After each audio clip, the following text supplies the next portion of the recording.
Bashir Ahmad reacts after Peter Obi wished his wife, Margaret Obi, on her birthday. Can you imagine? So, okay, Peter Obi's wife celebrated her birthday, and Peter Obi now um, wished her a happy birthday and gave her all other wishes. So Bashir Ahmad is actually from APC, and he reacted to the woman's birthday and the birthday wishes that Peter Obi gave to his wife Margaret Obi. So what kind of wishes will Bashir Ahmad give to somebody that is in opposition party? I don't understand. Uh, so let's see the kind of wish or the reactions that Bashir Ahmad had and x-ray it a bit. Okay. Bashir Ahmad, an All Progressive Congress APC chieftain and aide to former President Muhammadu Buhari, has reacted after the Labour Party presidential candidate Peter Gregory Obi wished his wife Margaret Obi on her birthday. Okay. The wife of the former governor of Anambra State celebrated her birthday on Saturday, and there has been lots of messages from many Nigerians. Peter Obi, in his message, wished her more fruitful years in good health and sound mind. However, the All Progressive Congress chieftain has now reacted to the message of the Labour Party presidential aspirant. Bashir Ahmad, while reacting in a post that he shared on his verified Twitter page, said he also wished her many happy returns of the day. He wrote, "From the winning side, I join you, your family, and supporter to celebrate your life. We wish her many happy returns." Okay. Now, wow. So that is what Bashir Ahmad said. Now, from the winning side, what does that mean? Because that is the area now that we need to x-ray. When you say from the winning side, what are you trying to say?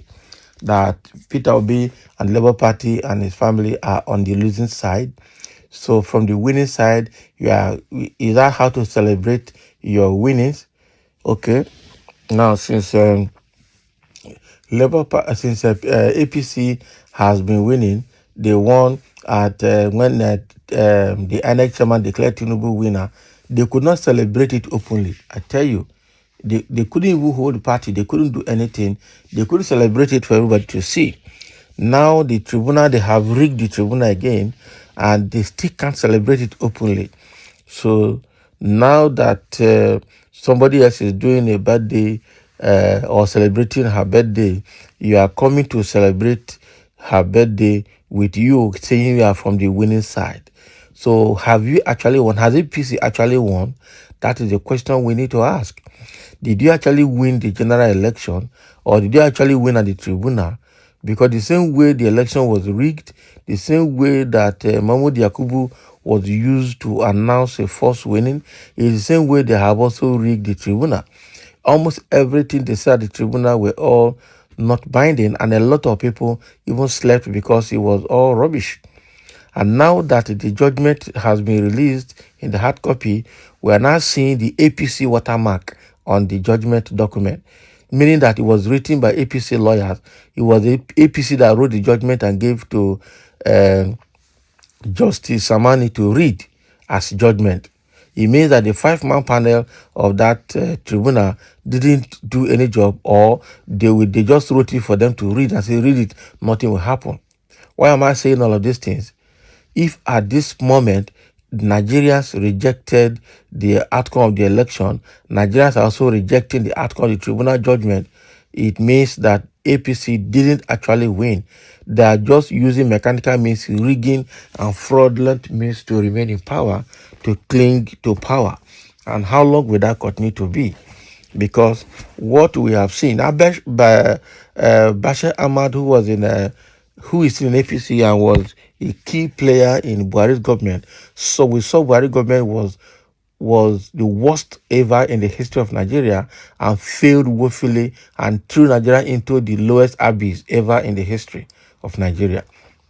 So that government was also a failure. And the government that was a failure, in which Bashir Ahmad was, it means that Bashir Ahmad himself was also a failure alongside with that party as well. So what has APC brought to Nigeria? It is suffering. They are not winning. They are just using wuru to get their way through.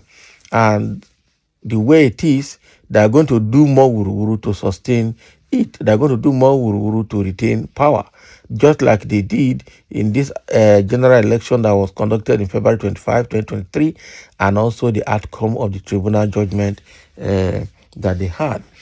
Obviously, these people did not win. On the other part, looking at Peter Obi and his wife, they are still elated.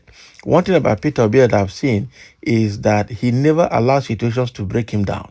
Even his wife, irrespective of the injustice in Nigeria, they are still moving on happily. They are still moving on elated. They are still moving on in everything. Refuse to allow their joy and their family happiness be suppressed by the propaganda that APC and Nigerian people or a lot of tribal bigots in Nigeria have generated. The shock absorber that God gave Peter Obi, I don't think any is a very rare type of shock absorber, very rare spec of shock absorber. I tell you, if Peter Obi is to be a vehicle, I tell you, it will be the most rugged vehicle for the roughest terrain of the earth. I tell you, because this man has succeeded in moving on. He's moving everything systematically in absolute gentility and meekness and quiet. He doesn't talk anyhow. He doesn't release words anyhow. At the most composed person, and he has taken care of himself. I tell you that these people, to see what will break them down is going to be very difficult. They're still moving on. Okay, even in the midst of all the troubles of the elections and the tribunal, they are still moving on. They are still celebrating themselves. That was why when Peter Obi had his own birthday, okay, he celebrated it in the IDP camp. I think somewhere in Kano State or so. And when people wanted to send him gift, he told them no, that the best birthday wish they can wish him or the best gift they can give him is to visit the IDP camps and motherless baby homes, okay, and go take care of those less privileged children. That is the best birthday wishes he will get. We remember when he celebrated it, that was how he did it. He went to IDP camps, identified with them, and stayed with them. So his wife had just done her birthday, and it's in a very low key. Nobody knew about it. They just wished her birthday and they moved on. If it is to be all these APC politicians, I tell you, there will be very serious party. They will close everywhere. They will call ovation. They will call everywhere. They will publish it everywhere. We've seen how themselves and their families have been wasting money extravagantly. Okay, and now Peter Obi is doing it quietly. He did his own birthday. The world did not collapse. He visited IDP camps. The wife just did a birthday now, and nobody even knew. There's no party anywhere. So what else? Okay, so this family is very unique the way I see them. Irrespective of how they have been destroyed, how they have used propaganda to do character assassination on them, they are still moving on happily as a couple. They are still moving on happily as a people. They refuse to allow the political space and political issues in Nigeria to break them down, and their families and their children are doing well. So what else do you get? I think there is something to learn from Peter B as a person. His nature, the way God has made him, the way he carries himself, and the way he handles his issues is worth emulating. That is it. So once again, as I conclude reading this text, I will say happy birthday, Margaret Obi, and happy birthday to Peter Obi and everybody in their family. And may God continue to sustain them. And I'm sure many Nigerians will continue to pray for them, because with them, a new Nigeria is possible. Thank you for listening, and let's have your comment.